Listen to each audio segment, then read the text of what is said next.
ভারতকে চাপে ফেলতে চিকেন নেককে নিশানা করে রেখেছে চীন। আমরা বলছি আপনারা সতর্ক হন, আপনারা চিকেন নেকের কথা ভুলে যাবেন না। বাংলাদেশের নিউজ চ্যানেল কি বলে থাকে, ভাইটাও আমার মনে হয় পাগল হয়ে গেছে। বলি কি ব্রাদার, ভারত এখন অনেক শক্তিশালী। আমরা আর 1962 সালের মতন নেই অর্থনৈতিক রাজনৈতিক দিক থেকে। নো উইপেন ইউজ এর জন্য বাঁশপেটা করা হয়েছিল ইন্ডিয়ান আর্মিরা চায়নাদের।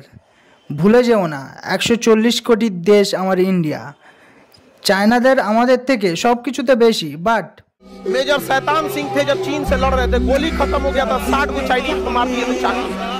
बताओ, आप कल्पना कर सकते हैं जिसके आगे मशीन गन चल रही हो, चाकू लेके घुस गया उसमें कैंप में, भगदड़ मच गया, वहां भागने लगा था।